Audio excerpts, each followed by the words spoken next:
నమస్తే, నేను మీ స్వాతి బచ్చు. ఈరోజు మాట్లాడుకునే విషయం అండి ఒక వ్యాధి. ఆ వ్యాధి గురించి చెప్పాలంటే మనకు గుర్తొచ్చేది పెనుభూతంలా మనల్ని వెంట పడుతూ కూడా చిన్న నుంచి పెద్దవాళ్ళ వరకు కూడా ఆ వ్యాధి బారిన పడితే ఎలా సంరక్షించుకోవాలి అనే అర్థం కాని పరిస్థితిలో ఇప్పుడు ఉన్నాము. క్యాన్సర్. ఈ క్యాన్సర్ అనే మాట వింటేనే వెన్నులో వణుకు పుడుతుంది కదా. అసలు దీనికి సమస్యకు కారణాలు ఏంటి, అసలు దీన్ని వస్తే ఎలా అధిగమించాలి అనే విషయం గురించి మాట్లాడడం కోసం ఈ రోజు మనతో పాటు ఉన్నారు డాక్టర్ మంత్రి కాశయ్య గారు, ఆయుర్వేదిక్ గుజరాత్ ఎండి అండి. ఒకసారి మాట్లాడదాము. సార్ నమస్తే అండి, మీకు సుమన్ టీవీ వరంగల్ కు స్వాగతం. సార్ 40 సంవత్సరాలుగా పరకాలలో ప్రాక్టీస్ చేస్తూ ఉన్నారు. సార్ తో ఒక్కసారి దీని గురించి మాట్లాడే ప్రయత్నం చేద్దాం. సార్, ముందుగా మేము తెలుసుకోవాల్సిన విషయం అండి, అసలు క్యాన్సర్ అంటే ఏంటి, ఇప్పుడున్న పరిస్థితులలో దాని పరిస్థితి ఎలా ఉంది ఇప్పుడు మన దేశంలో? చూడండి, ఓం భగవాన్ శ్రీ ధన్వంతరియే నమః. మహాభాగ్యం అంటే ఆరోగ్యం అనే సుమన్ టీవీ ప్రేక్షకులందరికీ నా హృదయపూర్వక నమస్కారాలు. ఇప్పుడు క్యాన్సర్, దాని మ్యాలిగ్నెన్సీ అంటాం. దీనిలో మరి మన దేశంలో ప్రతి సంవత్సరం 14,50,000 మందికి ఈ క్యాన్సర్ వ్యాధి సోకుతున్నది. దానిలో ప్రతి సంవత్సరం 8,50,000 మంది మరణిస్తున్నారు. క్యాన్సర్ అనగానే మేడం చెప్పినట్లు ఇది జీవితమే క్యాన్సర్ అయిందనే విధంగా బంధుమిత్రుల్లో భయంకరంగా ఉంటుంది. కొంతమంది పేషెంట్స్ కూడా చెప్పరు, భయపడతారేమోనని. దాన్ని ఇలా భయంకరమైన ఈ వ్యాధికి అలోపతి వైద్యంలో చాలా ఉన్నాయి. తర్వాత ఆయుర్వేదంలో కూడా అది చరకుడు, సుశ్రుతుడు, గ్రంథి అని, అర్బుదం అని చాలా చాలా ఎక్స్ప్లెనేషన్ ఇచ్చి దానికి వివిధ చికిత్సా పద్ధతులు కూడా ఆ రోజు చెప్పిండ్లు. దీనికి తగిన వైద్యం, ఆయుర్వేదిక వైద్యం చూపించడానికి ఈరోజు టాపిక్ ఏంటంటే అన్ని క్యాన్సర్ వ్యాధులకు అద్భుతమైన ఆయుర్వేదిక చికిత్స గురించి నేను ఈరోజు మాట్లాడదలుచుకున్నాను. అయితే ఈ క్యాన్సర్ కి కారణాలు ఏంటంటారు? అంటే ప్రాముఖ్యంగా ఈ కారణాలు అని ఏమైనా ఉంటాయా? క్యాన్సర్ రావడానికి ప్రథమ కారణం అయితే స్మోకింగ్, అంటే ధూమపానం. అది వారు తాగిన వాళ్ళకు రావచ్చు, తాగినాక ఆ రూమ్లో ఉండే అదే స్మోకింగ్ వాసన, అంటే ప్యాసివ్ స్మోకింగ్ అంటాం, దానివల్ల వస్తుంది. తర్వాత నస్యం వాడడం కానీ, అంటే టొబాకో ప్రోడక్ట్స్ ఏ విధంగా వాడిన నస్యం కానీ, లేకపోతే టొబాకో నమలడం కానీ, తర్వాత ఇది ఖైని, గుట్కా, అంబర్ లాంటివి తినడం వల్ల కానీ, అత్యధికంగా ఇది మద్యపానం సేవించడం వల్ల కానీ, అధికంగా ప్లాస్టిక్ వస్తువులు వాడడం వల్ల కానీ, ముఖ్యంగా వాయు కాలుష్యం, ముఖ్యంగా మన దేశంలో అయితే ముఖ్యంగా బాంబే, కలకత్తా, బెంగళూరు, ఇప్పుడు మన హైదరాబాద్లో కూడా బాగా ఉంది. సరే, అదృష్టవశాత్తు డిస్ట్రిక్ట్ లెవెల్లో తక్కువ, ఎక్సెప్ట్ సిగ్నల్ పాయింట్స్ దగ్గర ఈ కాలుష్యం వల్ల కూడా. ఇలా చెప్పుతూ పోతే ఒక 162 కారణాలు క్యాన్సర్ రావడానికి ఉన్నాయి. ఎక్కువ కూడా ఫ్రిడ్జ్లు వాడద్దు అంటారు. ఈవెన్ మనం తినే పల్లి గింజలలో ఒక నాప గింజ ఉంటే అది తింటే మనకు చేదనిపిస్తుంది, అది కూడా క్యాన్సర్ కారకం అండి. నిలువ ఉన్న పదార్థాలు ఎక్కువ తినద్దు. తర్వాత వంట చేసింది కూడా మనం తిరిగి వేడి చేసి తింటే కూడా అది క్యాన్సర్ కారకం అండి. ఇలాంటి ఎన్ని కారణాలు చాలా ఉన్నాయి, నేను కొన్ని మాత్రమే పేర్కొన్నా. అయితే డాక్టర్ గారు, లక్షణాలు ఎలా ఉంటాయి క్యాన్సర్ వచ్చిన వాళ్ళ లక్షణాలు? ఇన్ జనరల్గా క్యాన్సర్ వస్తే జ్వరం వస్తుంది, అలసట వస్తుంది, స్టెమినా తగ్గుతుంది, ర్యాపిడ్గా అంటే నెలకు 5-6 కిలోల బరువు కూడా తగ్గచ్చు. తర్వాత డిస్నియా అంటే ఆయాసం రావచ్చు. అయితే ఒక్కొక్క క్యాన్సర్కు ఒక్కొక్క లక్షణం ఉన్నాయి. ఇప్పుడు లంగ్ క్యాన్సర్ అనుకున్నాం, దానిలో శ్వాస సాఫ్ రాదు, దగ్గు బాగా వస్తుంది. ఎన్ని మందులు వాడినా, 1-2 నెలలు వాడినా మందులు వాడినా దగ్గు తగ్గదు. అట్లనే ఇంకెక్కడైనా లంప్ ఉందనుకో, అంటే ఇది ట్యూమర్ ఇట్లా వస్తే దాని ప్రెజర్తోనే స్కిన్ కింద కూడా నొప్పి రావచ్చు. ఇప్పుడు అట్లనమాట. అదేది థ్రోట్ క్యాన్సర్ అయితే మింగడంలో ఇబ్బంది అవుతుంది. అట్లనే యూట్రైన్ క్యాన్సర్ అయితే బ్లీడింగ్ కూడా కావచ్చు, నొప్పి కూడా రావచ్చు. ఇట్లా డిఫరెంట్ క్యాన్సర్లు, అంటే క్యాన్సర్లు అనేది ముఖ్యంగా 5 రకాలని చెప్పబడ్డారు. తర్వాత ఆ ఆర్గన్స్ని బట్టి, వివిధ అంగాలకు సోకే దాన్ని బట్టి 20 రకాలను తేల్చుకున్నారు. తర్వాత లొకేషన్ ప్రకారం చూస్తే 200 రకాలైన క్యాన్సర్ వ్యాధులు ఉన్నాయి లొకేషన్ బట్టి. ఇప్పుడు యూట్రైన్ క్యాన్సర్ అనుకో, అది ఏది ఓవేరియన్ క్యాన్సరా, ఇది ఎండోమెట్రియల్ క్యాన్సరా, లేకపోతే సర్వైకల్ క్యాన్సర్ అనే దాన్ని బట్టి అట్లా రాసుకుంటూ పోతుంటే 200 రకాలైన క్యాన్సర్ వ్యాధులు ఉన్నాయి. ఆ వ్యాధి ఎక్కడ సోకిందన్న దాన్ని బట్టి లక్షణాలు ఉంటాయి. ముఖ్యంగానైతే ఇది ఆకలి కాకపోవడం, రిడక్షన్, వెయిట్ రిడక్షన్ కావడం, ఇటువంటి. మరి ఇప్పుడు డయాగ్నోస్ విషయానికి వస్తే అండి, అంటే ఎక్కడైతే మీరు లొకేషన్ అన్నారో అలాంటి పరిస్థితులు ఇగ్నోర్ చేస్తూ ఉంటారు కొన్నిసార్లు. మరి దాన్ని ఎలా గుర్తించాలి? డయాగ్నోసిస్ ప్రకారంగా మనకి ఏ టెస్టులు ఉంటాయి అంటారు? డయాగ్నోస్ చాలా ముఖ్యమైన విషయం ఇది. ఎందుకంటే ఆయుర్వేదంలో కొన్ని ఉన్నాయి పద్ధతులు, దానివల్ల కొంతవరకు తెలుసుకోవచ్చు. కానీ ఆయుర్వేదమైనా వీళ్ళైనా ఆధునిక వైద్యంలో అంటే అలోపతి సిస్టమ్నే ఇన్వెస్టిగేషన్స్ బాగా అడ్వాన్స్ అయినాయి. దీనిలో CT scan, MRI scan, biopsy టెస్టులు, సిబిపి ఇటువంటి చేయడం, తర్వాత పెట్ స్కాన్, అల్ట్రాసౌండ్ ఇటువంటి ఆధునిక చేయొచ్చు. పెట్ స్కాన్ తర్వాత డిజిటల్ పెట్ స్కాన్ కూడా వచ్చింది. ఇది చాలా కాస్ట్లీ పరీక్షలు. దీనివల్ల చాలా వరకు డిసీజు డయాగ్నోస్ అవుతుంది. కానీ దురదృష్టం ఏంటంటే ఫ్యామిలీ డాక్టర్ల ఫ్యామిలీ ఉన్న వాళ్ళకు కూడాను అది డయాగ్నోస్ అయ్యే వరకు ఒక్కోసారి లేట్ అవుతుంది. ఇన్ని పరీక్షలతో పాటు బయాప్సీనే కన్ఫామ్గా ఇది క్యాన్సర్ అని నిర్ధారణ అవుతుంది. ఆ నిర్ధారణనే ఆయుర్వేద డాక్టర్లు కూడాను ట్రీట్మెంట్ ఇస్తారు. డయాగ్నోస్ అయినా వాళ్ళవినే ఎక్కువ అంటే ఈ ఇన్వెస్టిగేషన్స్ అయినా ఆరపడతాం. ఒక వ్యక్తి రోగి నిర్ధారణ తర్వాత, రోగం నిర్ధారణ అయిన తర్వాత ఆయన చూస్ చేసుకునే విధానం కావచ్చు. ఇప్పుడు చాలా అనేక రకాల మెడిసిన్స్ వచ్చాయండి. మరి ఆయుర్వేదిక్ నే ఎందుకు ఎంచుకోవాలంటారు? ఆయుర్వేదిక్ లో ఎంతవరకు చికిత్స ఉంటుందంటారు? ఏంటంటే సరే, డయాగ్నోస్ అయినాక అలోపతి సిస్టంలో మాత్రం కీమోథెరపీ ఇస్తారు, radiation therapy, targeted therapy, hormone therapy, ఇలా సర్జరీ, ఇలా 8 రకాలైన చికిత్స చేస్తున్నారు. ఆయుర్వేదములో ఎందుకు ఇవ్వాలంటే ఇప్పుడు కారణాలు మనం చెప్పుకున్నాం. ఎందుకంటే క్యాన్సర్ అంటేనే excessive proliferation of cells, abnormal cells, excessive division of abnormal cells నే మనం క్యాన్సర్ అంటున్నాం. అంటే ఒక గంట లోపలనే కొన్ని గంటలనే 2 కణాలు 4, 48, 16, 32, 64, 64 ఇట్లా 128 ఇట్లా అవుతూ పోతుంటాడు. ఫాస్ట్గా ప్రొలిఫరేషన్ అవుతూ ఉంటుంది. దానివల్ల ట్యూమర్ బాగా పెరుగుతుంది.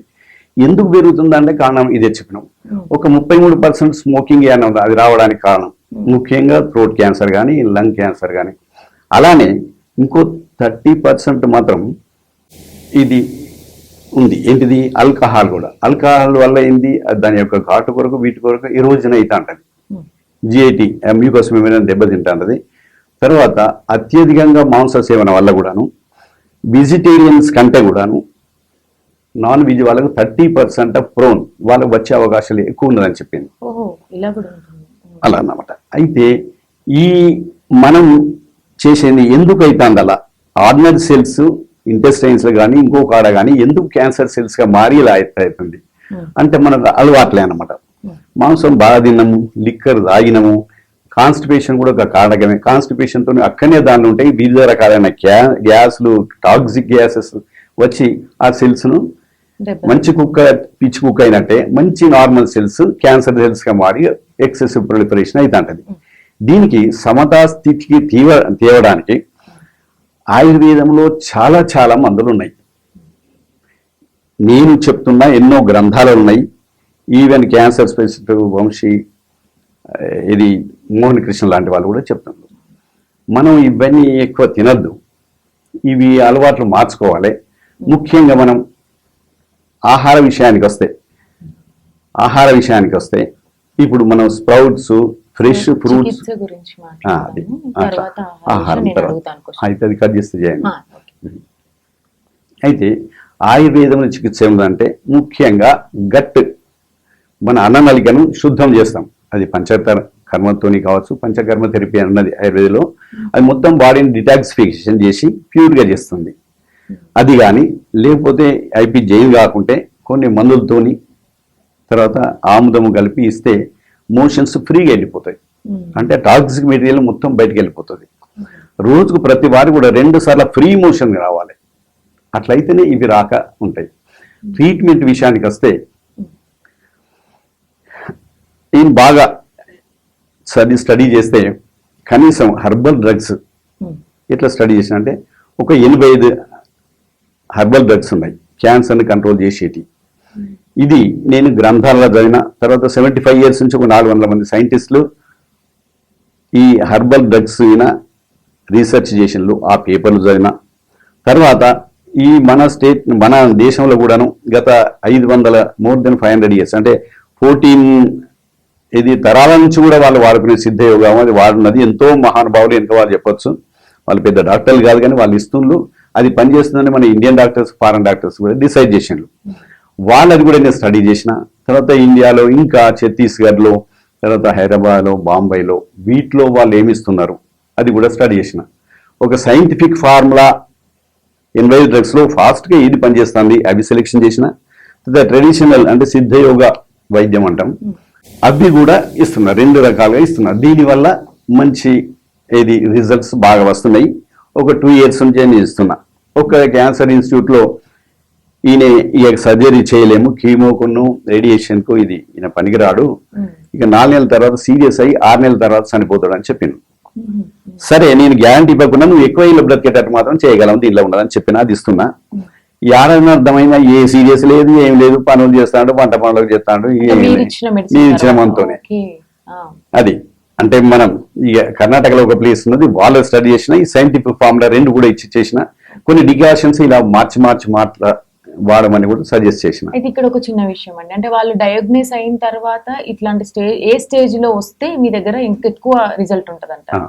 ఎవరికైనా ఆయుర్వేదిక్ అయినా అలోపతినా ఫస్ట్ స్టేజ్ లో, సెకండ్ స్టేజ్ లో రిజల్ట్స్ ఎక్కువ ఉంటుంది. నియర్లీ 70-80% కనుక వాళ్ళు బాగా పడే అవకాశాలు ఉన్నాయి.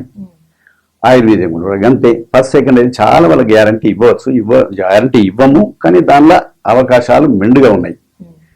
అదైతే థర్డ్ ఫోర్త్ స్టేజ్లో అది వాళ్ళు ఎక్కువ లాంగ్విటీ, స్పాన్ ఆఫ్ లైఫ్ అంటే ఎక్కువ ఏళ్ళు బ్రతికే విధంగా చేయొచ్చు, క్వాలిటీ ఆఫ్ లైఫ్ పెరుగుతుంది, తర్వాత రోగ నిరోధక శక్తి పెరుగుతుంది. ఇప్పుడు కీమోథెరపీ, రేడియేషన్ పెడతాం అనుకోండి, అది తల వెంట్రుకలన్నీ ఊసిపోతాయి, మనిషి నల్లగా ముఖం అంతా మారుతూ ఉంటుంది. కానీ ఆయుర్వేదిక మందులు మారితే మాత్రం అసలు ఆయన క్యాన్సర్ పేషెంట్ అని మనం ఏర్పాటు చేయలేము. దీనిలో ఆయుర్వేద మందులో విపరీతమైన యాంటీ ఆక్సిడెంట్స్, ఇమ్యూనిటీ పెంచేటి అన్నారు. ఎగ్జాంపుల్ ఒక దాల్చిన చెక్కే చూడండి, అది వాడితే చాలు ఎంతో ఇమ్యూనిటీ మనకు వస్తుంది. ఎన్నో యాంటీ ఆక్సిడెంట్స్ ఇవన్నీ ఉన్నాయి. అట్లనే మందులు అవి ఉన్నాయి. హర్బల్ ఔషధములు ఇవి వాడతాను ఆ ఫార్ములా. తర్వాత కొన్ని రసాయన ఔషధాలని అవి ఉన్నాయి, అవి ఒక 45 కనుక ఫేమస్ ఉన్నాయి. అవి ఒక ఫార్ములా, ఒక ఈ మామూలు ఏదో ఆర్డినరీ ఇట్లా ఇవ్వడం కాదు. నేను బాగా స్టడీ చేసి తర్వాత ayurvedic professors, senior professors discussion చేసి విచ్ ఈస్ ది బెస్ట్ అనేది కొంతమంది ఆయుర్వేదిక్ డాక్టర్లు కొద్దిగా ఇస్తుండ్రు. కానీ ఇదే మెయిన్గా తీసుకొని వాళ్ళతో కూడా ఫార్ములా నేను అనుకున్న దాన్ని కన్ఫామ్ చేసుకున్నాక తర్వాతనే ఆ క్యాప్సూల్ చేసి రసాయన ఔషధాలు, అది కొద్దిగా కాస్ట్లీ. ఫస్ట్ సెకండ్ స్టేజ్ అయితే చీప్గా వెళ్తుంది కాబట్టి హర్బల్ డ్రగ్స్ ఇస్తాం. థర్డ్ ఫోర్త్ అయితే ఎక్కువ రసాయన ఔషధాలు ఇస్తాం, ఎందుకంటే అవి ఆయుర్వేదంలో రారాదులు, అవి బాగా క్విక్గా యాక్షన్ చేస్తాయి, మంచి రిజల్ట్స్ ఇస్తాయి కాబట్టి అలా అన్నమాట. ఇప్పుడు ఎగ్జాంపుల్ నేను చెప్తున్నా, ఇప్పుడు కొంత ఆంకాలజిస్టులు కూడాను వాళ్ళు వాళ్ళు అలోపతి వాడుతూనే కొన్ని ఆయుర్వేద మందులు తీసుకున్నట్టు ఆ షాప్ అయిన పోయి, సార్ మీరు ఆంకాలజిస్టులుగా నిజమయ్యా, ఈ అశ్వగంధమును శుద్ధ శరీరాది వాడితే మంచి రిజల్ట్స్ వస్తున్నాయి, ఏదైతే రిజల్ట్ రావాలని వాడుతుంది. అట్లనే ఒక పసుపు దానికో, పసుపు విపరీతంగా పనిచేస్తుంది క్యాన్సర్లో. పసుపుని ఎగతాళి చేసింది వికో టర్మరిక్ అని, పసుపు ఏందని ఎగతాళి చేసింది. పసుపులో ఎంత అది మెడిసినల్ వాల్యూ ఉన్నాయో, అమెరికా వాళ్ళే పసుపు పచ్చి పసుపు 3 పేటెంట్లు వాళ్ళు తీసుకున్నారు. మన సమస్యకు ఏదో అంటే చెవులో చుట్టబెట్టుకుని ఊరంతా వెతికినట్టు, మన ఆహారమే ఔషధం, మన ఇంట్లో వస్తువులే ఔషధాలుగా పనిచేస్తాయి. వీటితోని మనం సెల్స్ను అబ్నార్మల్ కాకుండా నార్మల్ సెల్స్గా లీడ్ చేసే పద్ధతి మనకున్నది. మనకు బంగారు లాంటి ఈ దేహం దేవుడు ఇచ్చిండు, ఇది మనం 140 ఏళ్ళు హాయిగా బ్రతకొచ్చు. కానీ అనవసరమైన ఈ లిక్కర్ ఎందుకు, స్మోకింగ్ ఎందుకు, గుట్కా పానీలు ఎందుకు, డ్రగ్స్ ఎందుకు, ఇవన్నీ ఇవ్వకుండా నార్మల్గా మంచిగా బ్రతికిన వాళ్ళకి ఇన్ని క్యాన్సర్ వెనకాల రాలేదు. ఈ నవీన యుగంలో ఎన్నెన్నో వస్తున్నాయి కాబట్టి దాన్ని అంటే నార్మల్ను, ప్రకృతిని వదిలిపెట్టి మనం సరే ఆర్టిఫిషియల్ వాటికి అలవాటు పడడం వల్ల ఈ బీమార్లు వస్తున్నాయి. ఆయుర్వేద మందులతో శరీరాన్ని సమస్థితికి తీసుకొచ్చి అవి వాడుతుంటే అసలు క్యాన్సర్ రాదు, వచ్చిన వాళ్లకు మంచి లైఫ్ ఇచ్చే విధంగా ఫస్ట్ సెకండ్ ఏదో తగ్గించచ్చు, థర్డ్ ఫోర్త్ అయితే ఎక్కువ ఇనపడవచ్చు. నేను ఫర్ ఎగ్జాంపుల్ ఒకటే చెప్పిన కదా, అయితే నేను ఇచ్చింది ఇది, కానీ ఇంకా నేను షిమోగా డిస్ట్రిక్ట్ అయినా అక్కడ పోయినా అక్కడ స్టడీ చేసిన చచ్చిపోతాను అనుకున్నా సార్ అని అన్నారు. ఒక ఎగ్జాంపుల్ చెప్తాను. క్యాన్సర్ ఇన్స్టిట్యూట్ బాంబేలో ఈయన 3 నెలల తర్వాత చనిపోతాను. వాళ్ళు సింపుల్ ఏం చేసిండే అంటే వేపాకు రసము, తులసి, పచ్చి పసుపు ఇవి కలిపి రోజుకు 3 సార్లు తాగింది. తాగడమే నేచురల్ ఫుడ్ తీసుకున్నాడు. ఒక 3 నెలల తర్వాత మరి అక్కడికి పోతే ఇట్లా క్యాన్సర్ అయితే మాయమైంది లేవని చెప్పిండట. అంటే ఉన్న క్యాన్సర్ సెల్స్ చచ్చిపోయినవి మళ్ళీ తిరిగి రాకుండా ఉన్నాయి. అలోపతిలో మంచి ట్రీట్మెంట్ ఉన్నది కాదన్న లేము. మాది ఇంత మంచిగా పనిచేసినా అడ్జువెంట్ అని అంటాను. ఎవరైనా ఇచ్చే మంది అప్పుడు అలోపతి వాడచ్చు అంటే నిర్భయంగా వాడచ్చు. వాళ్ళు చేసే రేడియేషన్ కానీ సర్జరీ కానీ దానికి సంబంధం వాడచ్చు. వాళ్ళతో ఇవ్వడం వల్ల రిజల్ట్ బాగా వస్తుంది. చాలా చక్కగా చెప్పారండి. అంటే ఆహారపు విషయాలకు వస్తే ఇప్పుడున్న జీవన శైలిలో ఎలాంటి ఆహార అలవాట్లు తీసుకుంటే మనకి ఇలాంటివి రాకుండా ఉండడం కానీ వచ్చిన వారికి ఎలాంటి ఆహారపు నియమాలు ఉంటాయి?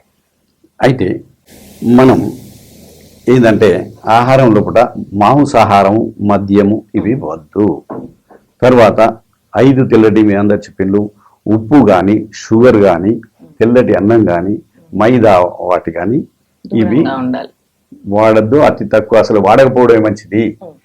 మనం ఫ్రెష్ ఫ్రూట్స్, తర్వాత ఆర్గానిక్ ఏంటిది ఇది ఆకుకూరలు, కూరగాయలు, పండ్లు, తర్వాత డ్రై ఫ్రూట్స్, తర్వాత మిల్లెట్స్ అంటే తృణధాన్యాలు, అరికలు, గోధుమలు. క్యాన్సర్లో మాత్రం కొర్రలు, అండు కొర్రలు మాత్రం బాగా పనిచేస్తాయి అనేది రీసెర్చ్లో తేలింది. అవి వాడడం వల్ల, ఇవి చేయడం వల్ల కొన్ని ఆయుర్వేద మందులతో చాలా క్యాన్సర్ తగ్గుతాయని మల్టీ సెంటర్ క్యాన్సర్లో అంటే ఎన్నో దిక్కుల రీసెర్చ్ బాగా అవుతున్నాయి కాబట్టి దాంట్లో తెలుస్తుంది. ఈవెన్ ఈ ఆహారాలు ఆంకాలజిస్టులు కూడా చెప్తున్నారు. చాలా సంతోషం. వాళ్ళు చెప్తే కూడా బాగా విలువ ఉంటుంది, చాలా మంది వింటారు. కాబట్టి ఈ ఆయుర్వేదిక ఔషధాలతో మంచి రిజల్ట్స్ పొందవచ్చని నాకు ప్రగాఢ విశ్వాసం. కొన్ని ఏళ్ళ నుంచి విగరస్గా చదివి ఆ నిర్ణయానికి వచ్చినాకనే ఇది ఈ ఉత్కృష్టమైన చేయాలి అన్నది. అలోపతి మందులు వాడుకుంటేనే ఆయుర్వేదిక మందులు వాడచ్చు, ఏ రియాక్షన్ లేదు. అవి హెర్బల్స్, శరీరంలో ఈజీగా అసిమిలేషన్ ఇమిడిపోతాయి అన్నమాట, దానికి రియాక్షన్ లేదు. అలోపతి మందులతో పాటు ఆయుర్వేద మందులు వాడితే మాత్రం రిజల్ట్స్ ఇంకా ఎక్కువ ఫాస్ట్గా ఉంటుంది. ఈ విషయం స్పష్టం. అయితే అండి, మిమ్మల్ని కలవాలి అంటే రోగ నిర్ధారకు బిఫోర్ అయినా ఒకవేళ లక్షణాలు ఉండాలనుకున్నా, మీ దగ్గర వైద్యం చేయించుకోవాలనుకుంటే ఇప్పుడు మేము పరకాల దాకా రావాలా? మాకు ఏమైనా ఆప్షన్ ఉందా వరంగల్, హన్మకొండ ప్రజలకు ఒకసారి? అవును.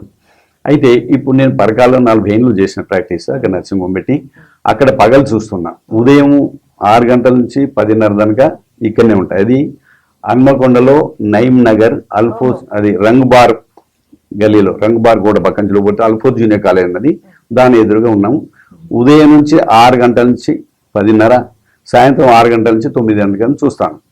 అట్లా ఈ క్యాన్సర్ మాత్రం నేనైతే ఒక 2 డేస్ నిర్ణయించుకున్నా. గురువారము, ఆదివారము ఉదయం నుంచి 11 వరకు మందులు ఇస్తాము. ఆ రోజు ముఖ్యంగా ఇస్తాము, మిగతా రోజు కూడా ఫోన్ చేసి వస్తే ఇస్తాం. ముందు కాల్ చేయాలి. లక్ష్మి ఆయుర్వేదిక్ క్లినిక్, దాన్ని Dhanvantari multi speciality ayurvedic clinic అని పెట్టినాను. అల్ఫోజ్ జూనియర్ కాలేజ్ ఎదురుగానే. రైట్ డాక్టర్, చాలా చక్కగా వివరించారు మా ప్రేక్షకులకు. మళ్ళీ మనం దీని గురించి మాట్లాడుకుందాం. Thank you so much.